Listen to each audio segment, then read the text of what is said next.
Assembleia de Deus, escritor e conferencista internacional. Vamos receber com muita alegria o pastor Josué Brandão, aplaudindo e glorificando bem forte o nome de Jesus.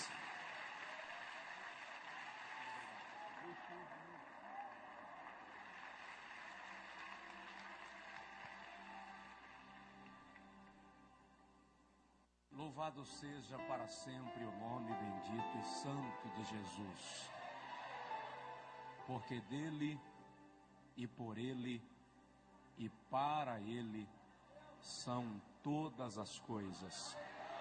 Glória, pois, a ele eternamente. Queridos, eu quero saudá-los com a graça e a paz do Senhor. Podem assentar-se, muito obrigado. Quero saudar fraternal e carinhosa, bem como calorosamente, pastor Jerônimo Onofre, presidente deste seminário, os pastores aqui presentes, das mais diversas regiões deste abençoado país. Quero saudar nesta noite, nesta manhã, os irmãos que estão nos telões, aí ao redor, nos 6 auditórios anexos, participando destas manhãs, tardes e noites de ministração da palavra de Deus. Quero nesta manhã apresentar o meu respeito aos mais diversos homens de Deus que já estiveram ministrando aqui ao longo deste seminário, desta conferência que começou no sábado.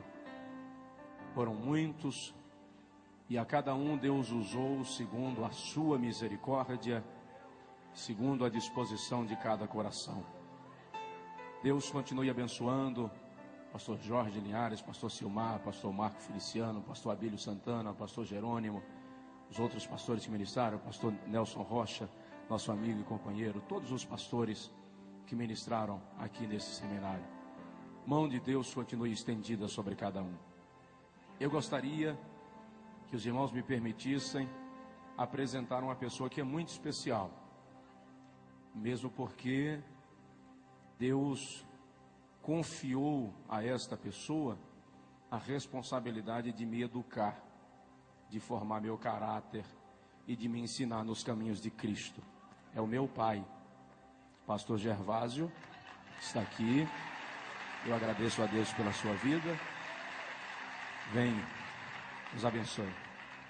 Vem da Bahia, onde nós moramos e servimos ao Senhor, sim. Eu estou vindo de Macapá e São Luís esse final de semana para compartilhar com os irmãos da palavra de Deus. Eu quero, antes de fazer a leitura bíblica, expressar os meus sinceros agradecimentos ao pastor Jerônimo e à sua equipe pelo privilégio que nos deram de convidar-nos para participar desse seminário e cooperar aqui, colaborar com o reino de Deus e engrandecer o nome de Jesus, porque somente Ele é digno. Deus abençoe. Quero também pedir oração por nós, pela minha casa, pela minha esposa, pelo nosso filho, para que Deus continue nos guardando, nos abençoando, nos dirigindo, segundo a sua misericórdia. Eu estava orando ali, pedindo a Deus socorro para hoje de manhã, e eu lembrei-me que há 3 anos atrás, nosso filho hoje tem 8 anos, há 3 anos atrás, portanto com 5 anos, eu estava viajando, ele tinha 5 anos, e a minha esposa entrou no quarto e flagrou meu filho orando, nosso filho orando, e ele disse, eu acho que ele queria dizer, Deus protege meu pai, guarda, alguma coisa desse tipo, mas me parece que ele não achou a palavra, e ele disse, Jesus, fica em cima do meu pai. E hoje de manhã eu estava orando aqui, e eu me flagrei dizendo, Jesus, fica em cima de mim. Portanto, queridos, nós queremos ser despidos de toda e qualquer vaidade nesta manhã. Eu quero ministrar nesta manhã na tua vida que todo pensamento será levado cativo a obediência de Cristo. Porque Deus é digno de ser honrado nesta manhã. Amém? Deus abençoe cada pastor. Em nome de Jesus, cada pastora e servos de Deus, do Deus Altíssimo. Antes de ministrar a palavra, eu queria dizer para os irmãos, depois da pregação eu acredito que nós não teremos ambiente para falar disso, então eu quero encerrar a mensagem assim, chorando e devolver o microfone. Por isso, queridos, do lado direito aqui estão os nossos materiais no stand aí exposto. E junto com os meus materiais estão os materiais do pastor Josué Gonçalves. O pastor Josué Gonçalves é um ministro que Deus levantou para abençoar a família no Brasil. E ele está aí lançando 2 livros, 129 sermões esboçados, que são de sua autoria para pastores, para pregadores, e 104 erros que um casal não pode cometer. São best-sellers no Brasil, que vão abençoar a sua vida. E do pastor Josué Brandão, tem aí o livro Jovens Bem-Sucedidos, estão aí. Nós temos 16 temas de mensagens em DVDs. E hoje a gente lançou uma promoção aí, uma promoção pentecostal. DVD custa R$25. Nós vamos vender hoje a R$12 um DVD. Se o irmão pegar de 2 acima, você vai pagar R$10 no DVD. E nós temos aí diversas mensagens em CDs também, que custa R$7 um, 2 por 10. São mais de 20 temas de pregações que o irmão pode adquirir. Nós temos aí inclusive mensagens ministradas lá no Congresso Nacional de líderes e esposas de pastores do Evangelho Quadrangular, que foi lá em Foz do Iguaçu, no mês de novembro do ano passado, e nós estivemos compartilhando com as nossas distintas irmãs lá, e eu acredito que vai abençoar a sua vida. Na saída, no estande aqui da direita, vão poder adquirir. Eu lhe convidaria para ficar em pé outra vez, por favor. Abra comigo a sua Bíblia, por gentileza, no profeta Ezequiel, capítulo de número 22. Profeta Ezequiel, capítulo 22, versículo... Pastor Alex, por favor, pastor. Ezequiel capítulo 22, versículo 30. Aí nos telões, diante dos telões, abra conosco também a sua Bíblia, por favor. Diz assim, Ezequiel 22, 30. E busquei entre eles um homem que tapasse o muro e se colocasse na brecha perante mim, por esta terra, para que eu não a destruísse, mas a ninguém achei.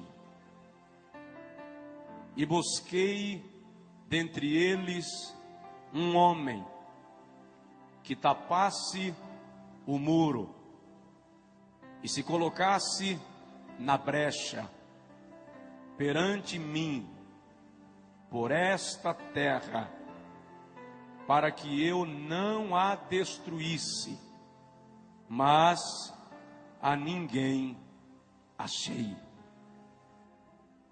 O tema deste congresso diz: produzindo por 1000 homens. Diz aí para o irmão do seu lado: você vai sair daqui para multiplicar.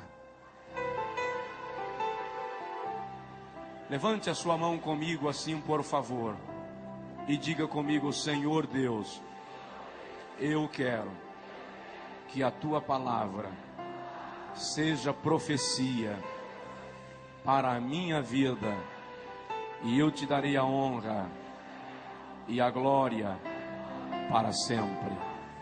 Amém. Antes de sentar, dá uma cotoveladinha no vizinho e diz para ele: dar glória a Deus aqui é de graça.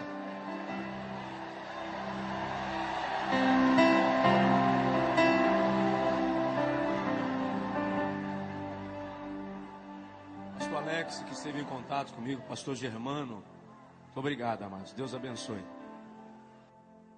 Obrigado. Eu gostaria de, nesta manhã, refletir com os irmãos sobre o homem que Deus procura.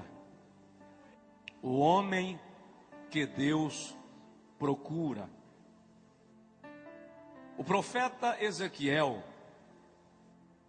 exerceu o seu ministério entre os cativos de Judá, que estavam na Babilônia por conta dos pecados e falta de arrependimento da nação. No capítulo 3 do livro do profeta lido, quando o Senhor Jeová o chama para profetizar ao povo, o Senhor também deposita sobre Ezequiel um grau de responsabilidade, na qual o Senhor diz ao profeta: se eu te mandar falar a alguém sobre o seu pecado, e tu não falares, e ele morrer na sua transgressão, o seu pecado ou a sua alma eu requererei de ti. Mas se eu te mandar falar e tu falares, e o ímpio não se converter e morrer no seu pecado, dele próprio requererei a sua alma. O capítulo 22 de Ezequiel, precisamente, retrata-nos um dos momentos mais caóticos da história de Judá e expressa-nos um desalento divino. Quando Deus faz uma observação em todo o contexto judaico, em busca de alguém que pudesse representá-lo diante do povo, e que pudesse representar o povo diante dele. E o Senhor observa que toda a nação havia se corrompido. Filhos não obedeciam aos seus pais. Genros, noras, sogros e sogras já não tinham parâmetros morais. A nação estava completamente submersa na idolatria. As três principais classes de pessoas em Israel eram os reis, profetas e sacerdotes. E o Senhor foi à corte em busca de um rei, de um príncipe, de algum descendente da linhagem real, que pudesse representar o povo. Mas o texto diz que os príncipes estavam com as mãos manchadas de sangue, tomados pela violência, pela injustiça, pela corrupção. Então Deus deixa a corte e vai ao templo, em busca dos sacerdotes. Os sacerdotes eram representantes de Deus, ou representantes do povo diante de Deus. Mas o Senhor se surpreende quando observa que os sacerdotes também não eram fiéis. Eles ofereciam manjares detestáveis no altar de Deus. O seu sacrifício era rejeitado por Deus. Como os sacerdotes não estavam em condição de representar o povo na brecha, o Senhor então vai às montanhas em busca dos profetas. Enquanto os sacerdotes eram representantes do povo diante de Deus, os profetas eram representantes de Deus diante do povo. Mas o Senhor observa que os profetas eram mentirosos, transmitiam mensagem a bel prazer, para agradar as pessoas que lhes ouviam. É quando o Senhor percebe que nem reis, nem sacerdotes, nem profetas estavam em condição, que ele cochicha com Ezequiel e lamenta e diz: eu busquei entre eles um homem que tapasse o muro e estivesse na brecha perante mim por esta terra, para que eu não a destruísse, mas a ninguém achei. É uma tragédia quando o pecado, a corrupção, consegue se estabelecer no meio do povo de Deus, de tal forma que o Senhor não encontra ninguém capaz de interceder, de liderar um movimento de arrependimento e conversão, de conduzir o povo de volta ao avivamento. A igreja moderna está tendendo, está caminhando num rumo de secularismo, num rumo de vaidade e de pecado tão perigoso, que nós estamos começando a nos silenciar como aqueles homens de Judá. Só há uma diferença, é que naqueles dias o Espírito Santo não morava neles. O Espírito Santo vinha sobre eles e depois voltava. Hoje, porém, na dispensação da graça, o Espírito Santo está em nós. Outro dia eu ouvi um pregador dizer que se faltarem homens, Deus vai usar jumenta. Eu disse para ele: no Brasil, jumenta não fala. Porque Deus tem homens e mulheres comprometidos com Ele para profetizar a sua palavra. Quando Golias desafiou a Israel para pelejar, em 1 Samuel capítulo 17, Golias disse: se houver em Israel um homem capaz de lutar comigo e vencer, eu e os filisteus seremos vossos escravos. Golias não estava desafiando uma nação, ele estava querendo um homem. Quando Charles Spurgeon pregava em Chicago, ele disse: o mundo ainda não viu o que Deus pode fazer por meio de um homem que entregar-se nas suas mãos sem reservas. Levantou-se um jovem do final do auditório, veio em direção ao pregador, de pequena estatura, rechonchudo, e ele disse ao pastor Spurgeon: eu quero ser este homem que o senhor acaba de falar. Spurgeon orou por ele. Dwight Lyman Moody é o nome daquele jovem que antes de morrer ganhou para Jesus mais de 1 milhão de almas. Deus está procurando um homem. Quando a seleção brasileira vai jogar, o Brasil para. Se for final de Copa, as fábricas fecham mais cedo. Na Copa lá do Oriente, quando os jogos eram transmitidos aqui pela madrugada, eu vi aeroportos lotados diante de televisores, terminais rodoviários, gente que não dormia de madrugada para assistir o jogo do Brasil. Se 11 homens atrás de uma bola conseguem parar uma nação, imagina uma igreja cheia do poder de Deus, o que é capaz de fazer. Ei, macho, rei macho de cova.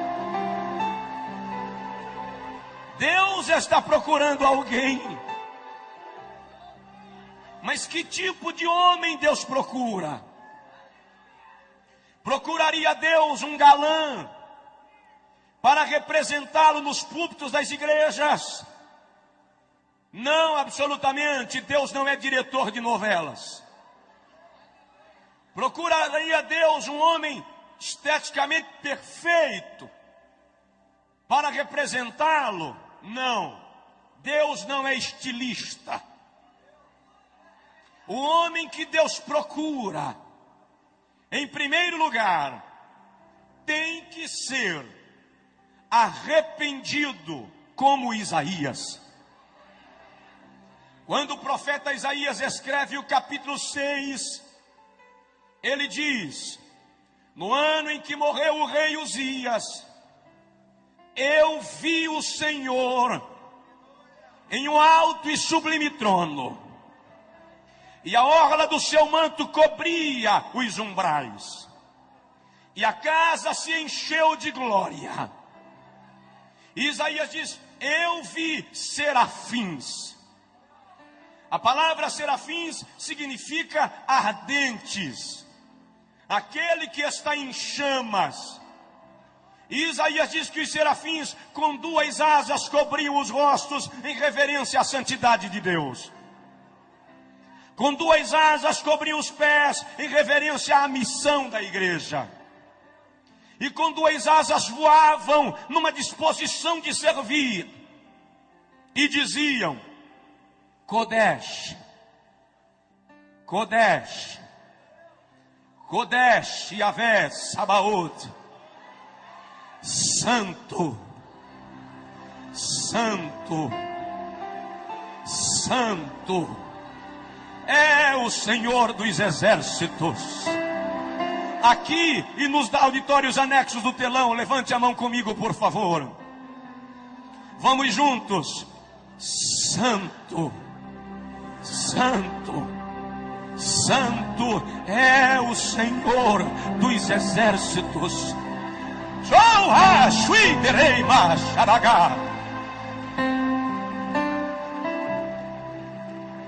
Quando Isaías viu aquilo, ele caiu e disse: ai de mim, que vou perecendo, porque eu sou um homem de lábios impuros, e habito no meio de um povo de impuros lábios, e os meus olhos viram o Rei, o Senhor dos exércitos.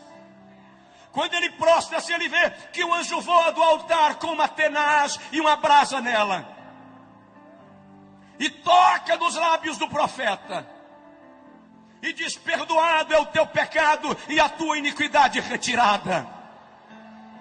É aí que Isaías ouve o Senhor declarar: a quem enviarei? E quem há de ir por nós?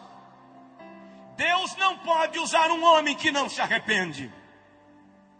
Sinceramente, querido, Deus não espera que você não peque.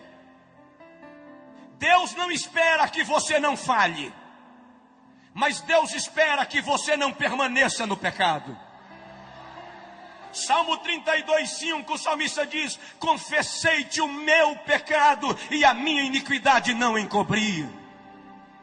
Salmos 66, 18 e 19, ele diz assim: se eu tivesse guardado o pecado no meu coração, o Senhor não teria me ouvido, mas graças a Deus que o Senhor atendeu a voz da minha oração.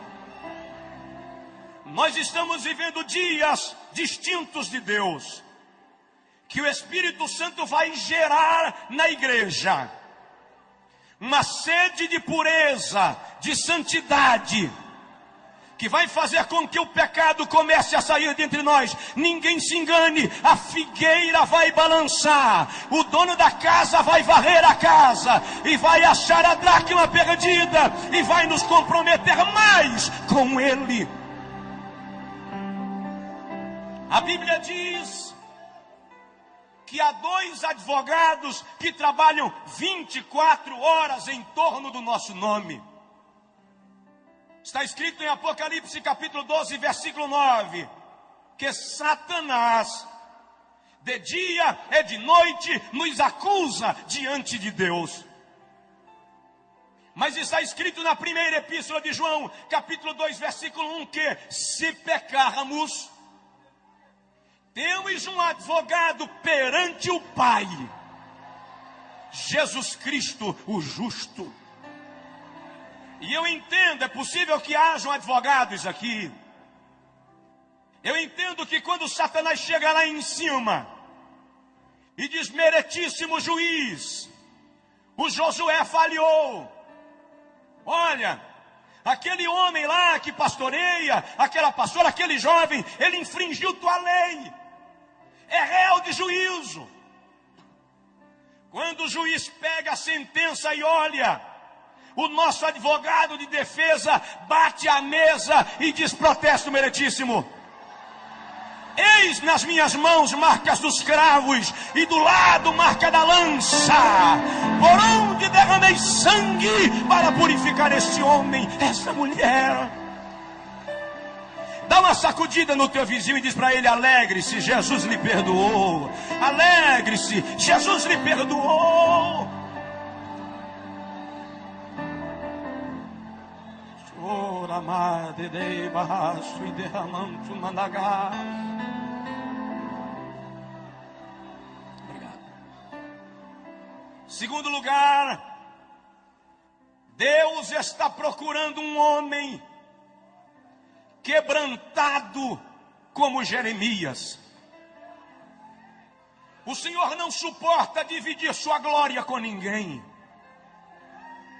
A glória é uma propriedade exclusiva de Deus. Salmos 51, 17, o salmista diz: o sacrifício aceitável a Deus é um coração quebrantado. E a um coração quebrantado e contrito, tu não desprezarás, ó Deus. O vocábulo quebrantado ali vem do hebraico dakar, e significa esmiuçar, fazer virar pó, anular. É o homem descer do pedestal, perder a pose, deixar de ser centro e se render à plenitude de Deus. Eu ouvi um dia um pregador dizer: levei Jeová no canto da parede. Quando ele terminou de pregar, eu falei com ele: você levou uma aranha. Jeová não vai ao canto da parede. Não vai. A Bíblia diz no Salmo 148 que ele chama as estrelas pelos nomes. A Bíblia diz em Isaías 40 que ele pesa os montes em balança penduradas em seu dedo. A Bíblia diz em Naum que as nuvens são a poeira dos seus pés. Em Jó 39, 27, ele diz assim: Jó, eu chamo os raios pelos nomes. Eles se apresentam a mim e dizem-me: eis-nos aqui. Quem sou eu para levar no canto da parede quem chama raio pelo nome, irmão? Nós temos aqui fazer como Jeremias. No capítulo 9, versículo 1, ele diz: quiçá, quem dera, minha cabeça se transformasse em águas, e os meus olhos em fonte de lágrimas, e eu choraria de dia e de noite os mortos da filha do meu povo. Deus está em busca de alguém que chore. Deus está em busca de alguém que derrame lágrimas. Só levamos o lenço para a igreja quando estamos gripados hoje em dia. Mas a vontade de Deus é que nos ajoelhemos para chorar na sua presença. Em Ezequiel capítulo 9, Ezequiel teve uma visão. Ele viu homens armados entrando em Jerusalém. E Ezequiel ouviu quando o Senhor disse aos homens armados: matem homens e mulheres, velhos e crianças, não poupem ninguém. E enquanto os homens entravam em Jerusalém, Ezequiel viu alguém aparecer com um tintureiro na mão. E Ezequiel ouviu quando o Senhor disse aos homens armados: parem, esperem, até que sejam marcados com tinta aqueles que ainda choram no meu altar, depois matai o resto. Deus quer alguém que chore na sua presença, alguém que derrame a alma, alguém que perca o sono de madrugada para chorar por alguma causa. Deus está querendo alguém que mais do que fazer graça, se quebrante perante Ele, que mais do que falar de si próprio, experimente seu poder. Você pode não ser um grande pregador, você pode não ser conhecido nem na tua igreja, mas se você chora, Deus conhece você, e isso é o que importa. Oh, aleluia! Está na hora de chorar. Diz aí para o irmão do seu lado: Deus está procurando quem chora.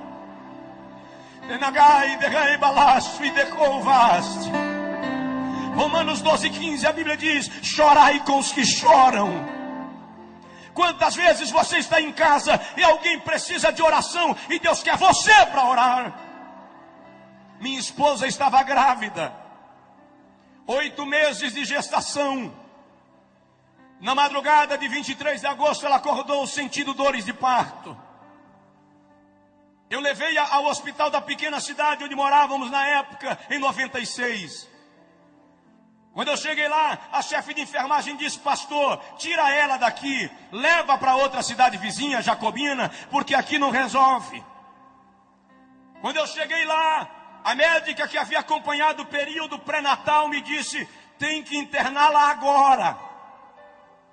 Enquanto eu preenchia a ficha de internamento, a bolsa do líquido amniótico rompeu.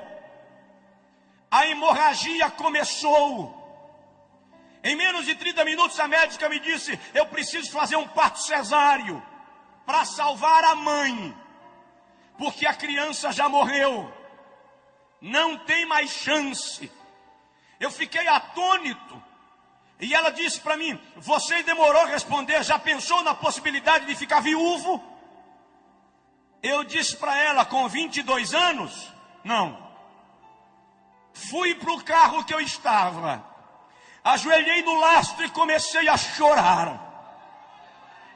Enquanto eu chorava, eu disse a Deus: é a esposa e o filho, eu não aguento. De repente eu parei e disse para mim mesmo: eu não posso chorar agora, eu tenho que resolver. E eu voltei e disse à médica: faz o parto, mas faça o possível. É a esposa e o filho, é o fígado e o coração. Eu não tenho 2 de cada, só tenho um.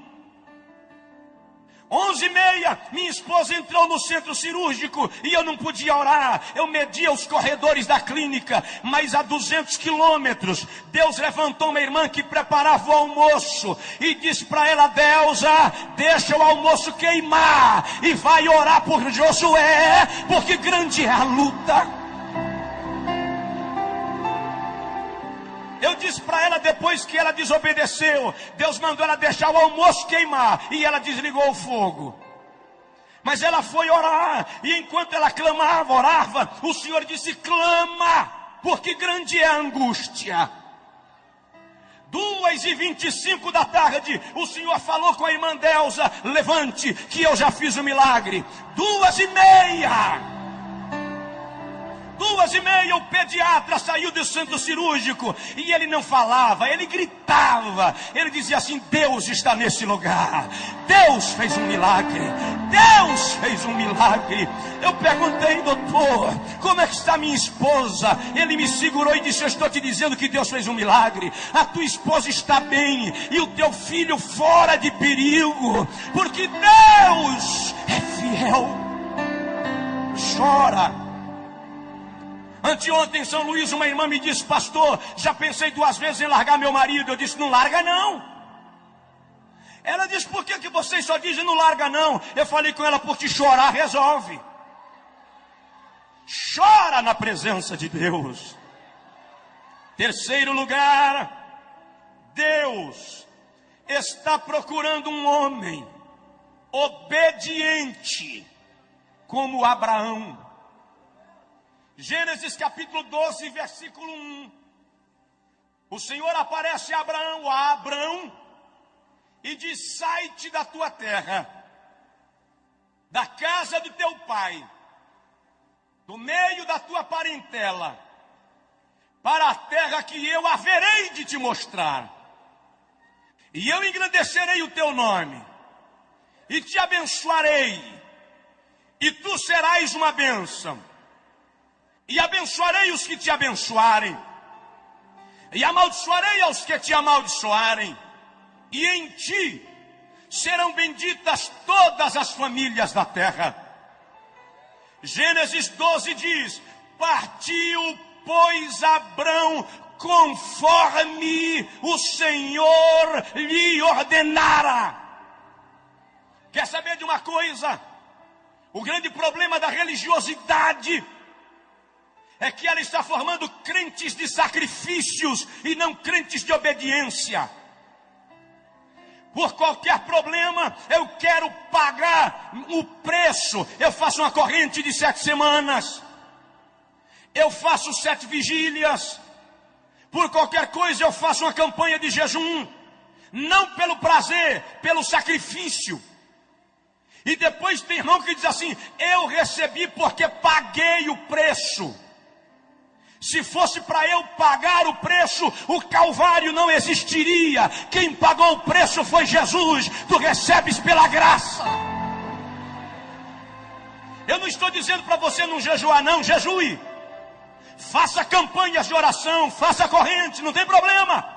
Mas não faça pelo sacrifício, faça pelo prazer de estar na presença de Deus. Faça pelo prazer de se comungar com Deus. O outro problema hoje é que muita gente que quer obedecer a Deus está querendo garantias palpáveis, está querendo saber qual vai ser o retorno. E nesta noite eu quero lhe dizer, desta manhã, que Deus não dá garantias palpáveis a ninguém. Obedecer a Deus é questão de fé. Se você crê nele, ele cuida de você. Dá uma olhadinha no teu vizinho e diz para ele: obedeça. Irmão, se Deus lhe mandar sentar, nem olhe se tem cadeira, sente. Se Deus lhe mandar ir, vá, porque Ele vai contigo.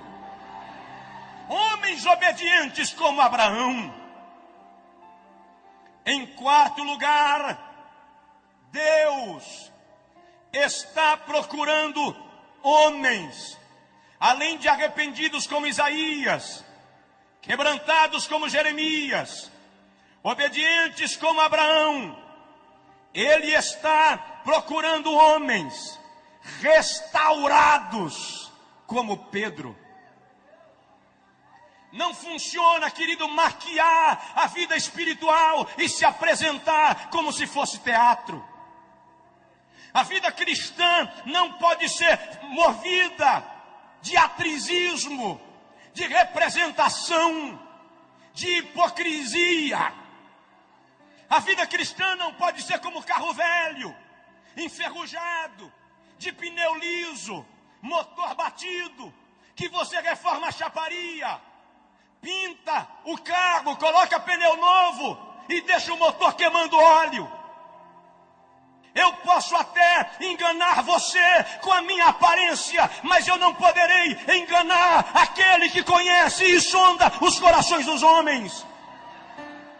É por essa razão que Deus quer nos restaurar de dentro para fora. Eu lembro agora de um grande amigo de Jesus, Pedro.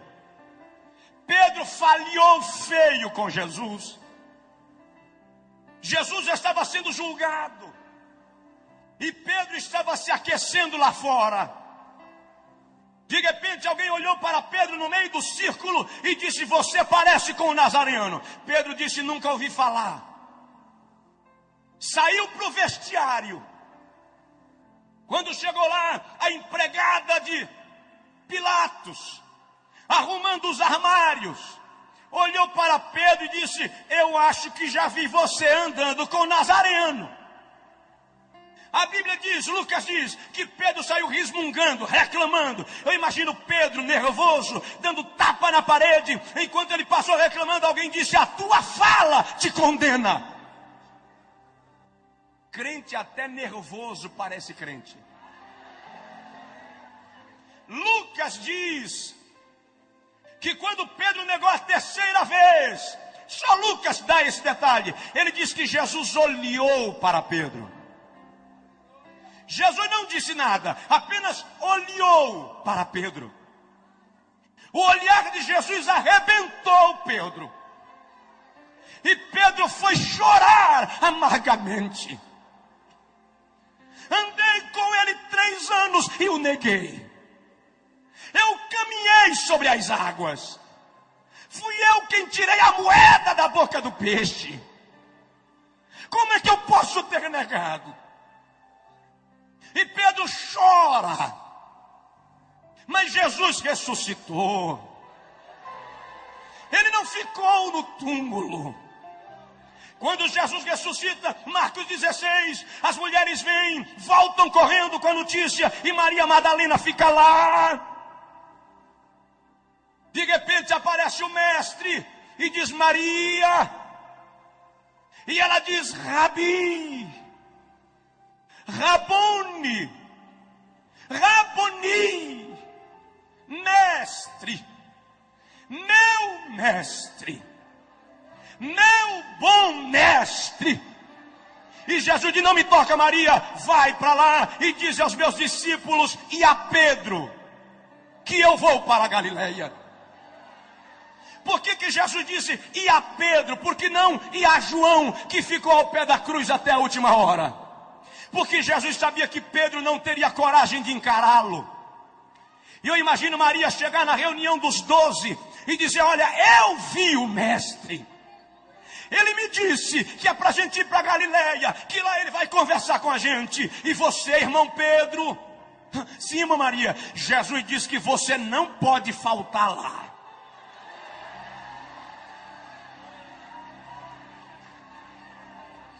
Em João capítulo 21, quando Jesus chega à beira do mar da Galileia, Pedro e João estavam pescando. Alguém gritou da praia, Pedro, João, é o mestre. João pulou dentro da água e veio em direção ao mestre. Pedro pulou dentro da água e se escondeu atrás do barco. Ele não tinha coragem de ver Jesus. Mas Jesus ficou lá fora comendo peixe com mel e esperando Pedro voltar. Quando começou a esfriar e Pedro não aguentou mais ficar lá, ele gritou, João, joga minha capa. Diz aí pro teu vizinho, Deus espera você. Ei, rachou, leanda dagar. Tem gente que veio para esse congresso arrebentado por dentro, fragmentado. Deus estava esperando você aqui. Pedro saiu meio sem graça, não se envolveu com o grupo, ficou meio de fora, todo mundo comia peixe. De repente Pedro se sente à vontade, vai lá, tira um pedacinho do peixe. Quando ele vai pegando, Jesus diz, Pedro, João 21:15. Pedro disse, sim, mestre, você me ama? Pedro para e diz, Senhor, eu gosto de ti. Na versão portuguesa está eu te amo, mas o amor fileó é gostar. Jesus diz, tá, Pedro, come o peixe.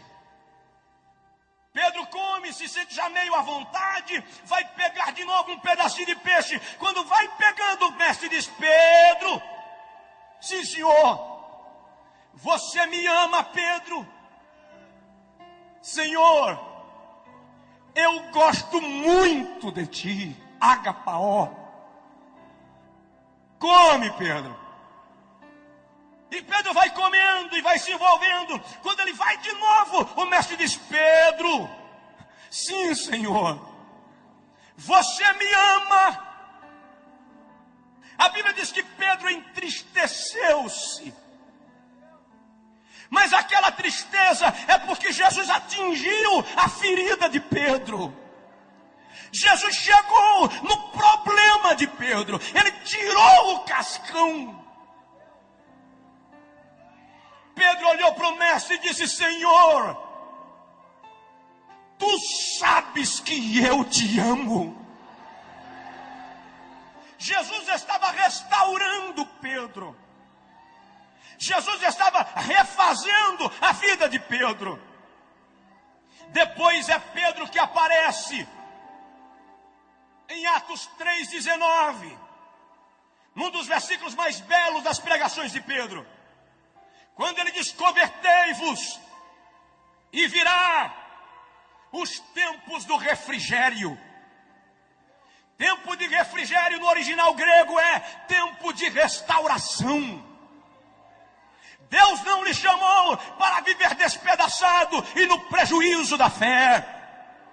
Ele quer restaurar a tua vida. Deus quer restaurar as tuas emoções, curar a tua alma. Esposa, tu que viestes ferida e Satanás te convenceu que os homens são todos iguais, ninguém presta. Eu vim te dizer nesta manhã que o Espírito de Deus quer curar o teu coração. Ele quer te fazer voltar para casa abençoada. Levante a sua mão assim comigo, por favor, aqui nos telões, e diga comigo: Senhor Jesus, eu quero ser um instrumento de restauração. Se for possível, coloque a mão no ombro do irmão do seu lado, ou pegue na mão dele e dê uma palavra profética de vitória, de restauração, de milagre na vida dessa pessoa, porque tu não vais sair daqui do jeito que viestes. É tempo de restauração. Deus está procurando homens restaurados. Deus está querendo mudar você. Oh, rai de coi de racho e de ramandagare bagai, andui de remacharagalabagas. Deus vai restaurar teu lar, restaurar tua família, restaurar a tua vida, quebrar as barreiras. Eu lembro agora de Jó, de como Satanás arrebentou com a vida de Jó. A Bíblia diz que as jumentas foram queimadas, as ovelhas foram queimadas, os jumentos foram levados pelos caldeus, os camelos pelos sabeus. Jó ouviu e não tem problema. Enquanto morre vaca, você recupera. Enquanto morre jumento, você recupera. Mas de repente alguém chega e diz: Jó, os teus filhos. Jó pergunta: o que tem os meus filhos? Satanás mexeu na vida de Jó onde não podia mexer, nos filhos. Olha, Jó, eles estavam na casa do irmão mais velho. Veio um redemoinho com um terremoto e derrubou a casa. Os teus filhos morreram. Até ali Jó aguentou. Mas quando disseram: teus filhos morreram, não deu mais. Coração de pai e mãe não aguenta isso, irmãos. O texto da língua portuguesa diz que Jó prostrou-se a adorar, e adorou. Mas não é só isso. O texto original é o seguinte: quando disseram teus filhos morreram, Jó caiu. Não é que ele prostrou-se para adorar, não. É que as pernas não se firmaram, não deu para ficar em pé. Ele desmaia. Quando Jó desmaia e alguém tenta reanimá-lo, Jó abre os olhos e diz: o Senhor me deu, o Senhor me tomou, louvado seja o nome do Senhor.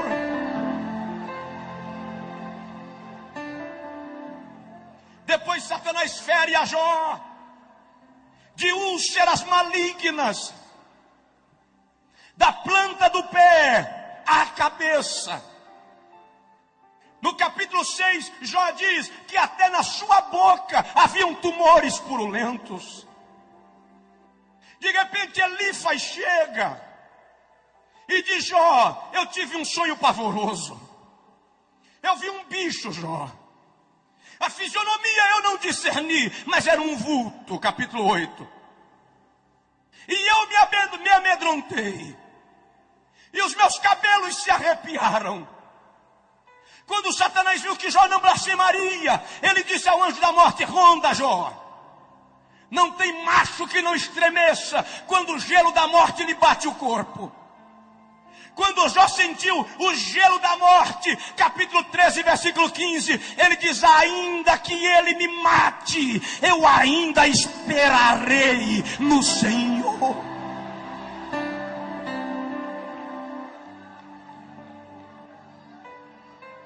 Os amigos de Jó chegaram e disseram: Jó, você pecou. Você deve ter feito algo grave para estar nessa situação.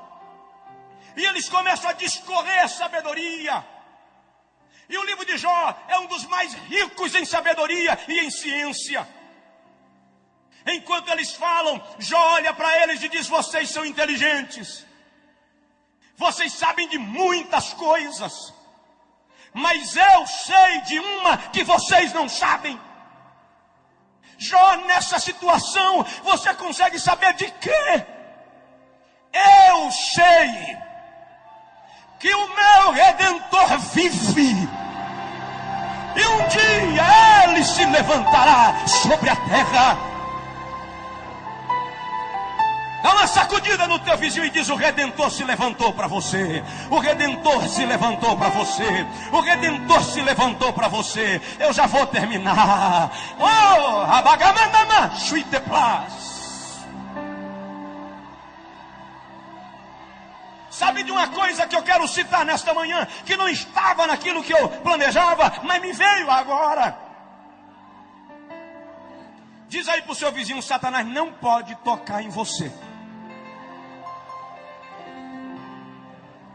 Mas ele tocou em Jó, pastor. Vou lhe mostrar que ele não pode tocar em você. Eu li o livro de Jó versículo por versículo. Estudei versículo por versículo. Eu queria entender por que Deus permitiu aquilo. Eu observei, por exemplo, que por 33 vezes Jó pergunta a Deus por quê. Nem ele entendia. Por 16 vezes Jó lamenta o seu estado. No capítulo 16 ele diz: a minha face está inchada de chorar a falta daqueles que rodeavam a minha mesa, os filhos. No capítulo 11 ele diz: a minha pele se me apega ao corpo, porque aqueles que alegravam a minha casa já não estão comigo.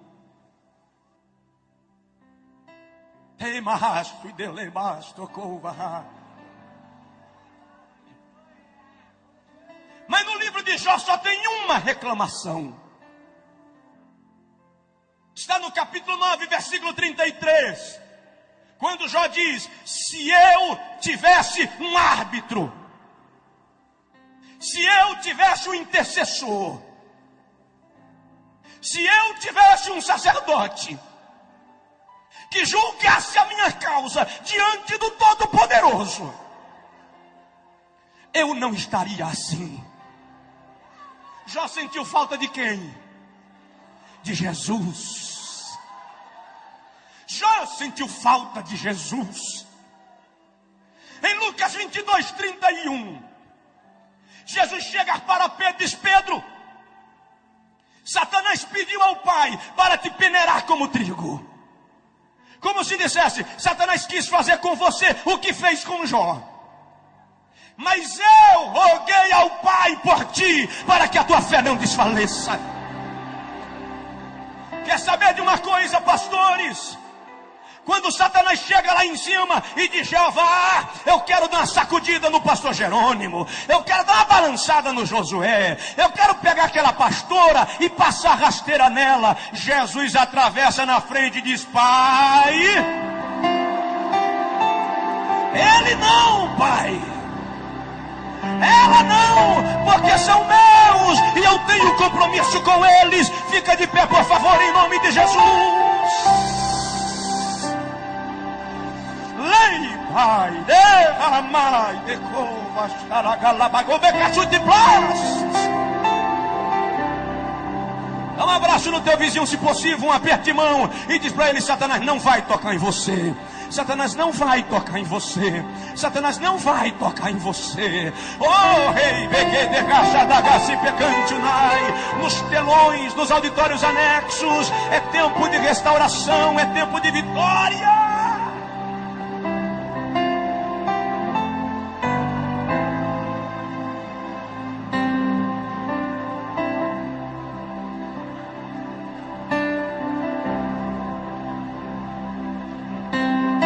Terminar. Deus procura um homem adorador como Davi. Diz aí para o teu vizinho: a tua vida tem que ser uma adoração. Deus está procurando alguém que o adore. A Bíblia diz que o Pai procura verdadeiros adoradores que o adorem em espírito e em verdade. Eu não vou tomar mais tempo nesse tópico da mensagem, porque eu quero orar com você. Mas adorar é mais do que levantar a mão. Adorar é mais do que dançar. Adorar é mais do que pregar. Adorar é proskeneu, submeter-se, prostrar-se e homenagear. A minha vida tem que ser uma homenagem a Deus. O meu dia a dia tem que ser uma homenagem a Deus. Você não adora só quando está na igreja. Você adora quando paga suas dívidas. Você adora quando sai com a tua esposa. Você adora quando brinca com teu filho. Você adora na maneira de se vestir. Você adora na maneira de falar. Você adora porque Deus é digno de adoração. Sabe o que eu lembro agora? Apocalipse 4:8. João diz que 4 seres viventes do lado do trono dizem: Santo, Santo, Santo é o Senhor Deus nosso, o que era, o que é e o que há de vir.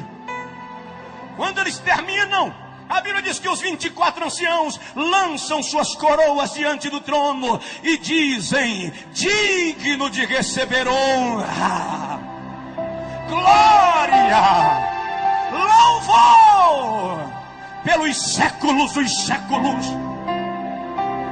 Quando eles terminam, a Bíblia diz que vem um coral de anjos, formado por miríades de miríades e milhares de milhares. E eles tomam as suas harpas e começam a dizer: digno é o Cordeiro de receber a honra e a glória e a majestade pelos séculos dos séculos. De repente João presencia o maior coral da história. Ele diz: toda criatura no céu e na terra e debaixo da terra começa a cantar e dizer: ao que está sentado no trono e ao Cordeiro seja o louvor e a honra e a glória pelos séculos dos séculos. De mão levantada, por favor, aqui e nos 6 auditórios anexos pelo telão. Meu Pai, em nome de Jesus, eu quero te pedir agora a evidência da palavra que preguei. Preguei a tua palavra, Senhor, e eu quero a evidência dela nesse lugar, nesse auditório e nos 6 auditórios anexos. Eu peço agora um manto da tua plenitude estendido aqui. Eu quero crentes sendo curados, sendo batizados, sendo restaurados, sendo completamente abençoados. Eu vou contar até 3 e Deus vai mandar um vento da plenitude. O ruach de Deus vai soprar aqui. Em nome do Pai. 2, em nome do Filho. 3, em nome do Espírito Santo. Receba agora uma descarga do poder de Deus.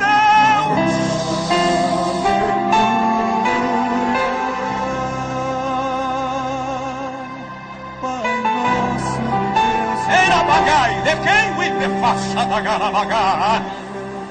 Deus está procurando um homem. Deus está procurando você. Ele te encontrou hoje de manhã. Receba a graça. Louve, adore, adore, adore, adore, adore, adore, adore, adore, adore, adore, adore. Adore, apenas adore. Apenas adore, apenas adore. Tem gente que não está aguentando o poder de Deus, está ajoelhando, está caindo, está se prostrando. Lá nos auditórios anexos, pelo telão, receba a plenitude do Espírito de Deus na sua vida. Receba o Espírito de Deus enchendo sua vida.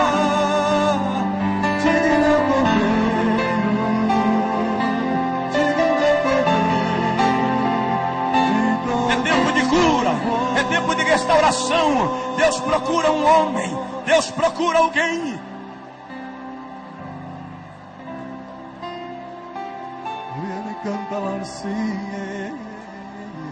Quem pode, cante, toda a igreja. Aleluia. Todo auditório aqui e nos anexos, comece a exaltar. O Pai procura verdadeiros adoradores.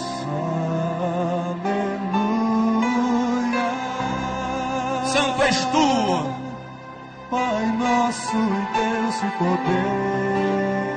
Aleluia, toda a igreja num grande coral. Aleluia. Santo, Santo. recebe, Pai. Santo. Oh, triuno Deus Deus. de glória e de poder. Digno Cordeiro. Ei, Mahashmi. Digno Cordeiro. Toda glória. Adore, adore, adore, adore. Lá em cima, adore. Aqui, no auditório, nos anexos, pelos telões, aqui na plataforma. Adore, Ele é digno, Ele é digno, Ele é digno. De todo louvor. Ei, Pai, Deus, me dê paz. Deus de glória e de poder. Digno Cordeiro. Oh, por favor, Digno Cordeiro. por favor. Antes de eu devolver o microfone, aqui e nos telões, por favor, eu gostaria que você agora abençoasse com uma oração a vida da pessoa que está do seu lado.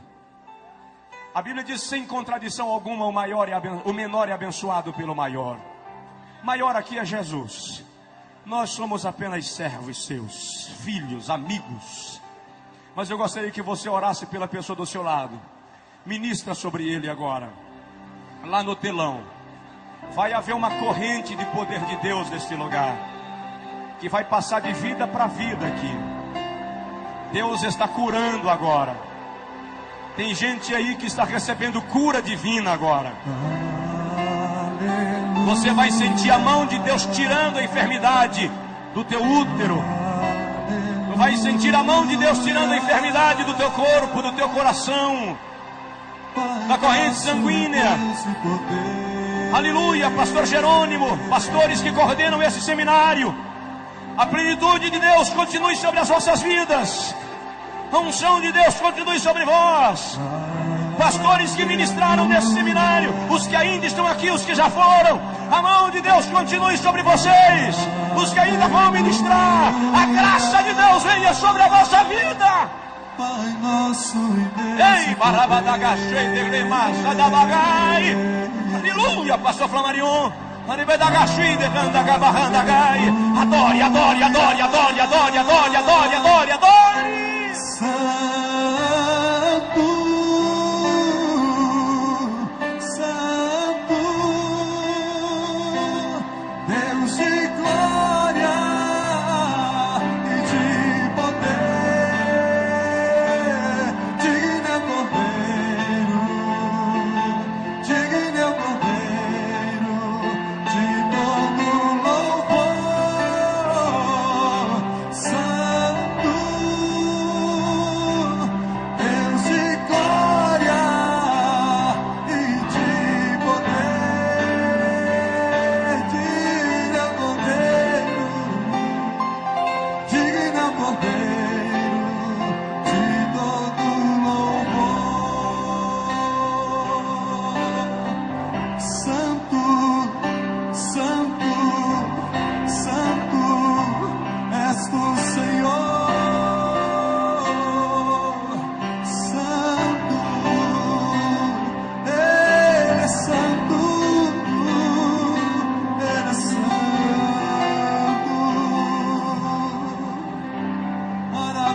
nosso